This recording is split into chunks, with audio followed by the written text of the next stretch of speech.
If your cell phone carrier charges you to receive text messages, you will incur the 10-cent fee or whatever it is when we do tests and when we do close down for snow days or if we have any other emergencies. But again, we plan to use this only in severe emergencies. So this is not something we plan to use on a weekly basis. Okay, so the cost should be minimal. Again, please don't set your business phone as a high priority, and you may want to use your cell phone and your home phone. Think about what makes the most sense for you. If you would like to update your contact information with our mass notification system, you can do that online by yourself if you just go to 3nonline.com. The trick, of course, is to remember the username and password you set up for yourself. So if you have problems with that, there is a way. It says, did you forget your password? You can try that. If you're having any problems, please contact Dale. He will be happy to help you update your information. I didn't ask him if I could say that, but he'll be happy to help you update your information. Again, this system is only as effective as the information is up to date and accurate. So we want to make sure that we have that information as accurate as can be. And at this point, we do have 16 minutes left, so we will open it up to questions as promised. And first, Deb.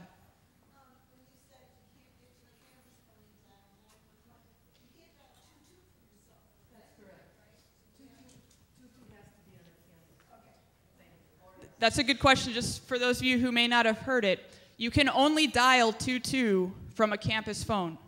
So if you are experiencing an emergency and you only have a cell phone with you, you cannot dial 22 to reach campus safety. You can dial the switchboard. You can dial the main MCC number, and one of the options there is to contact security. So if you can't remember security's direct extension, which probably is a lot to remember, if you can call MCC's direct line from your cell phone, that would work as well.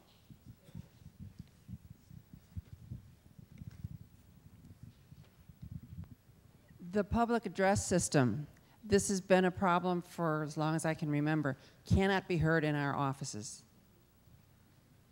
Is Dale here today?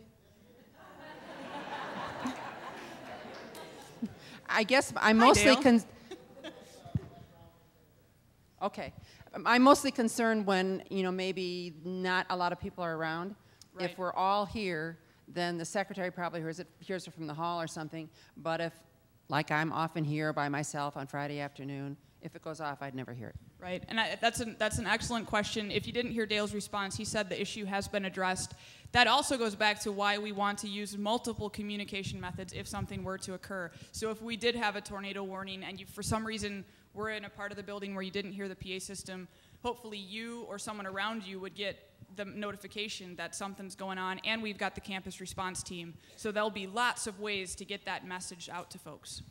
Yep. And I think just to add to that, one of the things that we talked about as we were planning for this session is that if something doesn't work and you don't tell us it didn't work, then we don't know to fix it. So if there's an area that, like today when we did the fire alarms, if there was a fire alarm that wasn't going off, or if the PA system doesn't work in a particular area, or for the faculty in the classrooms where there are telephones, if you find out that the telephone's not working in that classroom, don't assume that somebody else has reported it. Go ahead and report that, and then we can address it, because we can't address those kinds of things if we don't know that they're broken.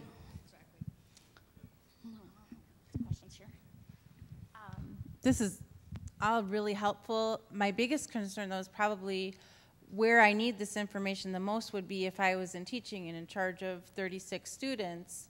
And I know you guys said bring your cell phone to class, but if I'm up there talking about, trigonometry and I'm getting a text message, I won't even know I'm getting it. Do you have any ideas or thoughts on that? I think that goes back to the multiple means of communication. I can't think of a time when we would just do the mass notification system. We will always do that in tandem with something else. So while you're teaching and you may not get the text message, you'll hear the PA system, or you'll be notified by the campus response team. There'll be some other way to get that word out.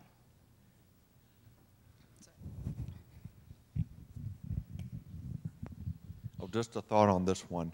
On the multiple means. When we had the drill today, I could barely hear the person next to me talking, so I cannot imagine if if there was the confusion in the hallway and someone tried to use the PA system to say the fire's in the atrium, find another way to exit the building, I doubt that I would be able to hear the PA system.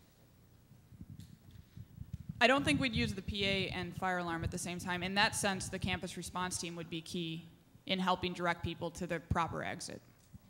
And I think to add to that, one of the things that may come in the future, if the digital signage thing becomes implemented, that may be another multiple method to address those kinds of things, because you're right, they're really loud, so you're not going to be able to hear something over the PA, but if we have the digital signage, we can post that kinds of information there.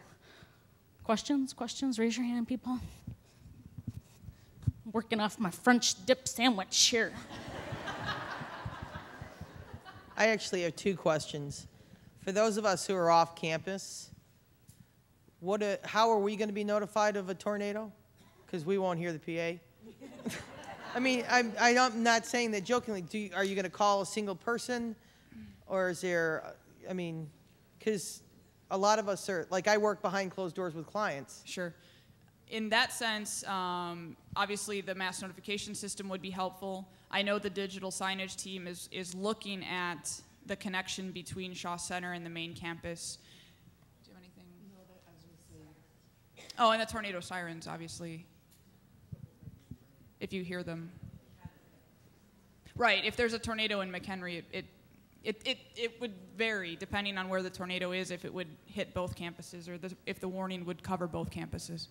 So I think that's an excellent question, and it's something that we probably need to think more through it more thoroughly. But certainly the mass notification system would be helpful in that case.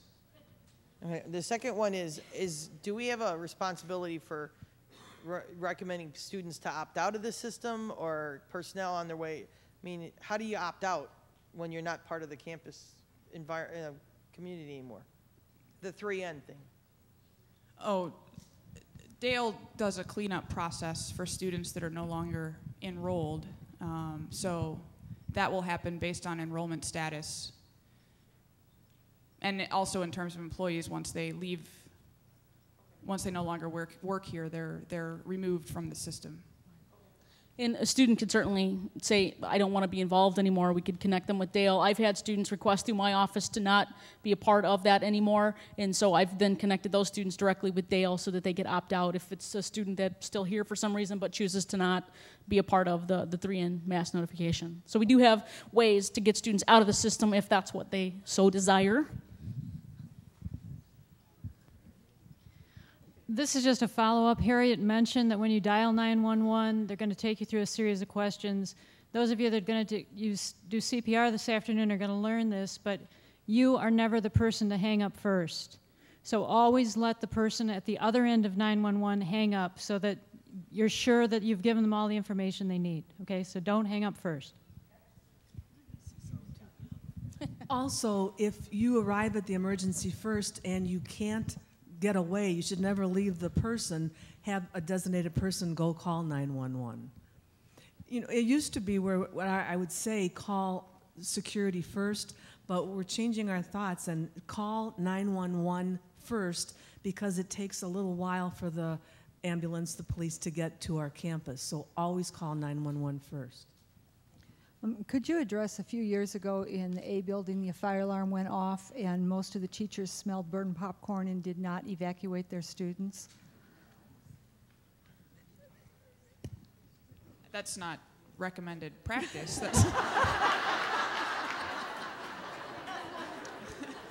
When I got outside, my class was out there. I think the main point is if you hear a fire alarm, get out. That should be going through your mind. I think it needs to be emphasized because it was quite we got outside, the fire department said, "Are you the only people in the building?" I said, "No, nobody else left." So it's kind of an important thing to remind people.